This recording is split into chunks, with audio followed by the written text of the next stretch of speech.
Trojans, welcome to the Voice of College Football USC channel. I'm your host, Rick Anaya, LBC Trojan. Glad to have you here for another episode of Trojans Talk on Tap, where I keep your glass full of the latest buzz on USC football, sometimes an opinion of what's happening in the Pac-12 and college football, and always a quality craft beer recommend at the end of the video to make you the MVP of your next tailgate or party. So, Episode 6, Trojans Talk on Tap. USC turns the lights out on Stanford.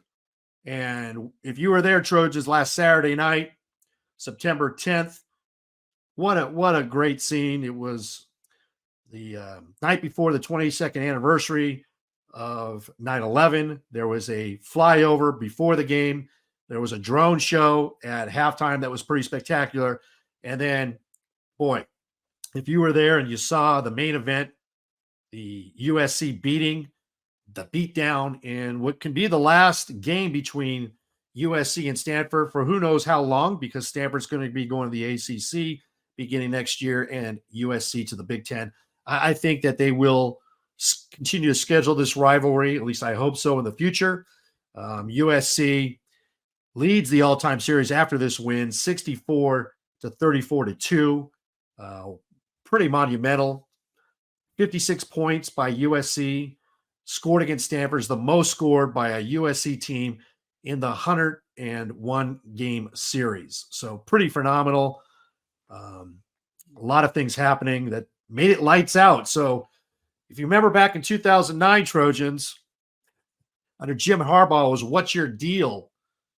This was an answer to the what's your deal, turning the lights out on Stanford that night on Saturday. And who knows how long the lights are going to be out between these two playing again. Hopefully not that long. But let me know your thoughts if you were at the Coliseum. What did you think of the flyover, the drone show, and then absolutely what was going on with the game? What your thoughts are on the 56-10 score, 49-3 at halftime. Drop them down in the comments. Let me know your thoughts. But let's get into it, Trojans, and what my thoughts were about the game. Some takeaways.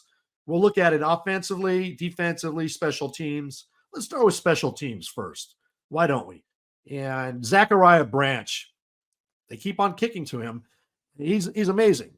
He had the punt return, took it to the house, 75 yards, and his vision when the ball's in the air, kind of seeing where his blocking is going to be, knowing kind of the scheme in terms of blocking, and then just his ability to move so quickly in small spaces, and then when he gets that seam, that crease, to open up full throttle. That guy was going over 20 miles an hour, and there was no way you were going to catch Zach Branch. Take a look at the highlights. I'm sure you have, but there might have been 5 or 6 Stanford guys that had to do a 180, and then they were trying to catch up to him. No way. So Zach Branch, that was obviously a highlight of the game from a special teams perspective. You also had Eddie Zaplicki. He's the all Pac-12 punter who transferred from ASU. He had 5 punts for just a little over 40 yards per game. That was the most punts he's had in the 3 games. So he got a little workout because Caleb Williams, he was done after halftime, and the offense kind of slowed a little bit. We only scored 1 touchdown in the second half under Miller Moss. So, hey, Eddie Zaplicki got a chance to warm up his punting leg and get some kicks in. And Dennis Lynch hit all of his extra points, and we didn't need a field goal from Dennis Lynch or Tyler Robles. So between the punting, Zach Branch's punt return, and then all the extra points made, an outstanding day, obviously with special teams. Let's move on to the offense and Caleb Williams. Caleb Williams was just phenomenal. 19 of 21, 281 yards, 3 TDs in the air, no interceptions, and 1 rushing TD. He just needed a half to showcase how much of a higher level he is operating. Each of his TDs was a story in itself. Let's start off with that first one. I believe it was a 21-yard rushing TD. In the last 2 yards, he basically took the cornerback like a blocking sled, pushing him into the end zone for the last 2 yards and scoring a rushing touchdown. And then if you remember, he had a 75-yard bomb. Brendan Rice, I think The ball was in the air for 60, 65 yards. Oh, hit him in stride. Thank you, Brendan Rice, for catching that ball. That was a phenomenal touchdown. One of the other ones that the second touchdown in the air was towards the peristyle end. I think they were about the 15-yard line, and there's that scramble by Caleb Williams, extending the play for 6, 7, 8 seconds, rolling finally to his right sideline and flicked the ball on a rope, a dart. And Dorian Singer caught that in the back of the end zone, and there was no way the defender was even going to see the ball, much less defend it. That was a classic touchdown. And then probably the third touchdown right before half was mastery. And that was a great play calling by Lincoln Riley. It shows the chemistry between Riley, Caleb Williams, and just the offense in general, because what they did is they set up Stanford really to fool them. If you notice, Trojans, earlier in the game, there's like a new RPO that the Trojans are rolling out, and let's call it an arrow screen off an RPO. And what will happen is you'll have guys like a Zach Branch or a Taj Washington, wide receivers that are kind of in the backfield, and you want to get those guys in space. So Caleb Williams will roll, looking like he's going to run. He's got the run pass option, and then he flicks like just a quick screen straight ahead like an arrow to Taj or Zach Branch, and we saw that. And then they'll scamper and get a big play. Well, at the end of the first half, they had a run, 3 consecutive runs to Marshawn Lloyd, 25-yard run, followed by a 1-yard run and a 4-yard run. And they then there was a pass to Kyron Ware-Hudson for 12 or 13 yards. They got it to the 1-yard line. So they called timeout, a little bit of time left, I think less than 30 seconds. And brilliant play calling, because what they did is they faked the ball to the left, handoff to Marshawn Lloyd, who was going towards the left pylon. This was at the peristyle end. And then you see Caleb rolling to his right. And you could see number 23, David Bailey, the defender linebacker at a modern day, who Trojan fans, you remember, you wanted him badly. But he was following Marshawn Lloyd on the fake. And then you had the defender, the safety in the box, number 21, he was spying Caleb Williams, and he was coming downhill to get to Caleb Williams. And then there was another linebacker, inside linebacker for Stanford, that was going to his right to go after Marshawn Lloyd, and he saw Caleb Williams rolling to his right. So he kind of broke his ankles, but he got up and started pursuing. And then Caleb Williams was doing this RPO, but not with Taj or Zach Branch. It was with Lake McCree. And as the defender, the safety came and was going after Caleb Williams, the little arrow screen went to Lake McCree, and the other linebacker that got his ankles broken, he was too late, and Lake McCree got into the end zone. Brilliant play calling, execution, setting up Stanford, and showing the quality of the playbook. That was probably, I would say, in my opinion, the best touchdown. It was right before halftime, and that was pretty much lights out for Stanford. And then the drone show lit up the Coliseum, and we saw what happened. So I saved the best for last. Let's talk about the defense, because that's what everybody's going to talk about, is the USC defense. It's a work in progress. Has it got better from game 1 to 2 to 3? Yes. It's Stanford, but they dominated Stanford. And Stanford was a winner the previous week at Hawaii, 38-27. They knocked out Ashton Daniels, the quarterback, and so they played most of the game with the backup. So some highlights that I saw from the defensive side of the ball, and I want to know what you think of the defense, Trojans. Drop it down in the comments. Let me know what you think of this defense after 3 games going into the bye.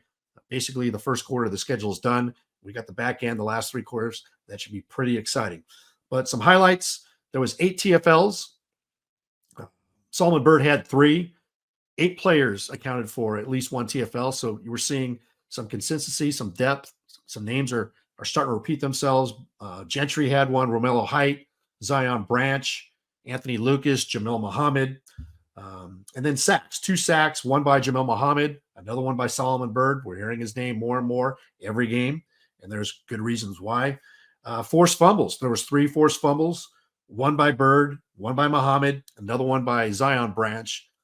And we had an interception by Max Williams, return for 39 yards, almost for a pick six. And that ball was broken up, or pressure was on the quarterback by Bear Alexander. He had excellent penetration, was in the quarterback's face before he had time to throw the ball. The ball was released sooner than he anticipated, and Max Williams did a great job eyeing the quarterback, coming down with the interception, and again, almost making it to the house. So there were 7 PBUs, the biggest one of which was by Bear Alexander. And Bear Alexander was getting pushed, and so was the defensive line, creating havoc, getting those 8 TFLs, 2 sacks. So a great job. They limited Stanford to 10 points, really a cheap touchdown at the end, but 56-10. The defense is making strides. Again, it's Stanford. I get it, but I'm seeing improvement each game from 1 to 3. Let me know who you see as standing out in this defense. It's pretty exciting.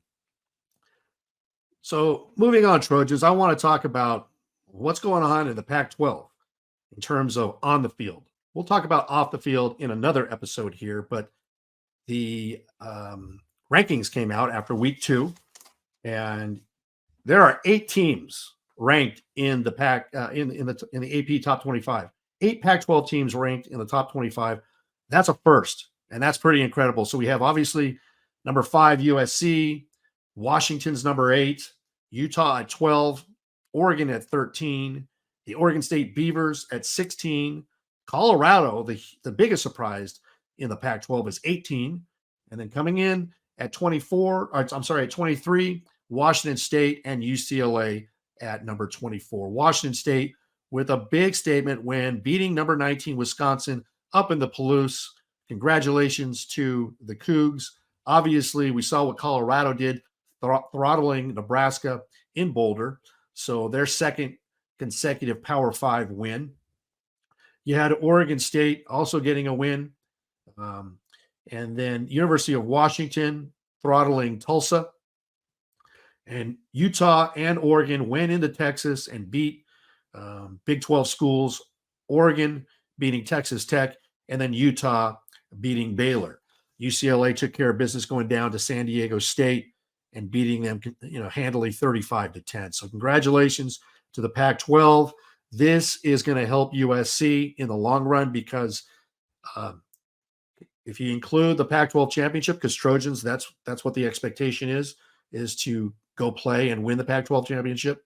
In the last 10 games, USC will have the opportunity to play most likely 7 ranked teams. 7 teams that are currently ranked today. Yeah, a couple of those might drop off, but if you look at that, compare that to any other team that's in the top 10 currently, I think only Texas is going to have the opportunity to play 4 possibly ranked teams. So if USC takes care of business at the back end of the schedule, it's going to be a heavyweight fight, and there will be no way USC can be denied. They could lose possibly 1 game during the regular season and still qualify for a college football playoff as long as they win the Pac-12 championship.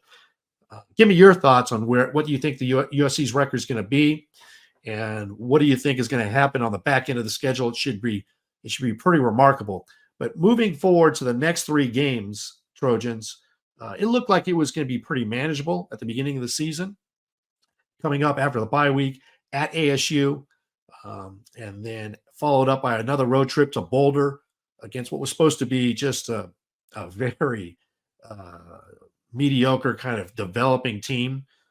But they've won 2, and they're in the top 25. So that is going to be a true road test because Colorado has nothing to lose, and they're getting a lot of hype every week, and rightly so. And Deion Sanders is doing a phenomenal job. And then after that, we're at home at the Coliseum against Arizona. So let's see what happens in the second quarter of the season. It's great to have an opportunity that Colorado's doing well because they're currently ranked number 18, and who knows? They're going to take care of Colorado State. They could be a top 15 by the time USC rolls into Colorado, but the week before they got to go to Autzen. So we'll see how real Colorado is when they play the Ducks up at Autzen. Let me know what you think. Who's going to win that game? Colorado going to Autzen to play the Ducks? Drop it down in the comments. Now for my quality craft beer recommend. Let's get into it.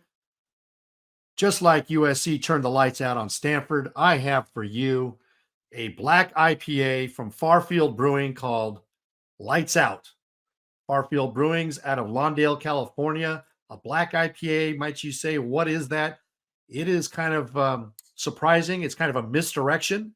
It actually pours like it's a stout, dark in color, but you smell it, you get the aroma. It's a hoppy beer. So it's a different style, kind of like what USC did with the misdirection with Caleb Williams. He had that RPO that went to Lake McCree. It wasn't what you were expecting. You know, the defense from Stanford thought it was Marshawn Lloyd going for a 1-yard run, but it was a misdirection. Same thing with a black IPA, a little bit different. This packs a punch. So beer's not for everybody, but for those IPA drinkers that are out there, hey, a little change of pace, kind of like Caleb Williams, along with Dorian Singer, Brendan Rice, and Lake McCree accounting for 4 touchdowns between them. This has 4 hops. It's got packs a punch with Columbus, Chinook, Amarillo, and Simcoe hops. It's got a roasty, piney IPA flavor to it. So careful, because it packs a punch. It can knock your lights out. So give it a try, Trojan. I recommend maybe with a bacon burger with some cheese on it, something hearty. Enjoy Lights Out and fight on, Trojans.